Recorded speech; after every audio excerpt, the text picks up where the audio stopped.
Hello everyone, जय जगन्नाथ। आज चलतु बनै नेबा अति सहज उपाय आउ खूब कम सामग्री रे राबड़ी आइसक्रीम। यह खाइबा को बहुत टेस्टी लगी थाए। यही आइसक्रीम बनेबा एते सहज जे छोट पिला भी आराम रे बनै परिबे।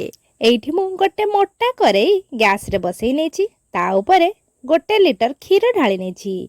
एबे क्षीर गुड़ी को भल भाव में गोले नेबा आ किछि समय फुटिबा को छाड़ी देबा। एमिति भल भाव में फुटी आसिला परे स्वाद अनुसार चीनी पकई नेबा। मु एठी 4 बड़ चामच चीनी पकेछि। एतिकी चीनी यथेष्ट होई थाए।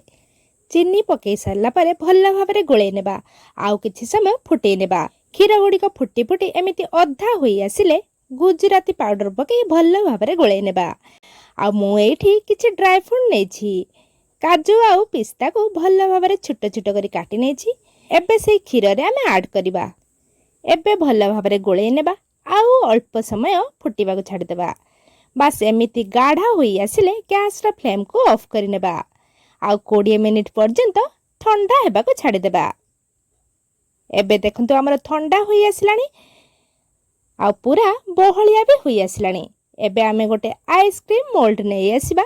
सेथिरे अल्प अल्प करे राबड़ी गुड़िक भर्ती करिनेबा आउ ता ऊपर कवर करिनेबा आउ फ्रिज रे ओवरनाइट पई रखिनेबा। परदिन सकाळे देखंतु केते सुंदर भाबरे आइसक्रीम गुड़िक सेट हो जाइछि।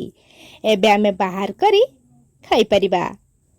आपण एमिति आइसक्रीम घरे निहाती ट्राई करंतु। मोर आशा छोटो बड़ जाए समस्त को यही रेसिपीटी पसंद आसिबो। जदि आपण को यही रेसिपीटी पसंद आसी थाए प्लीज मो चैनल को लाइक शेयर एंड सब्सक्राइब कर देबे।